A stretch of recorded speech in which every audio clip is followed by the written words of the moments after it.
জুমার দিন যখন আসবে বন্ধু, সব কাজ কমপ্লিট করে তুমি মসজিদে চলে যাও, যেন তোমার পিছু টান না থাকে।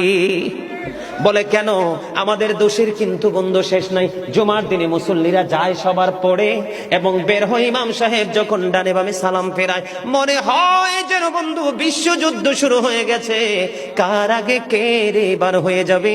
অথচ আমার নবীর আদর্শ নিয়ে আমি আজকে ওয়াজ করছি বন্ধু। মুসল্লিরা যায় রে সবার পরে, বের হয়ে আসে সবার আগে।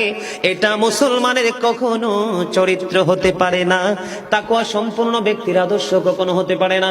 হাদিস শরীফ খুলে দেখি বন্ধু, আমার নবী বলেছেন, রে আমার উম্মত, জুমার দিন সাইয়্যিদুল আইয়াম, সব দিনের চাইতে শ্রেষ্ঠ। ঈদুল ফিতর, ঈদুল আজহার দিনের চাইতেও দামি। এই জুমার দিনের ফজিলত বরকত নিয়ে আলোচনা করলে বন্ধু রাত একটাই কভার করা যাবে না, এত বরকত এই জুমার দিনের। আমার নবী বলেছে, উম্মতের দল, জুমার দিনে কেউ যদি সবার আগে মসজিদে যায় আর সবার পরে যদি কেউ মসজিদ থেকে বের হয়, আপনি যাবেন সবার আগে, যাওয়ার আগে সুন্দর করে গোসল করবেন, উত্তম জামা, নতুন জামা পরবেন, আতর গোলাপ লাগাবেন। আপনি রাস্তা দিয়ে হেঁটে গেলে মানুষ যেন বলতে পারে যে মসজিদের মুসল্লি হেঁটে যায়।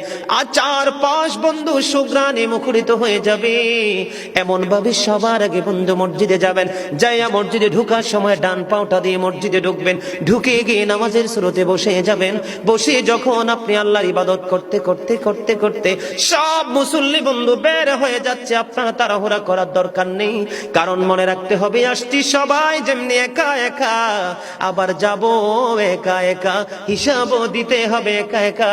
পৃথিবীর সব মানুষ পর হয়ে গেল আমার কোনো সমস্যা নেই, আমার আল্লাহ এবং নবী আমার আপন হলে আই এম ভেরি সাকসেস।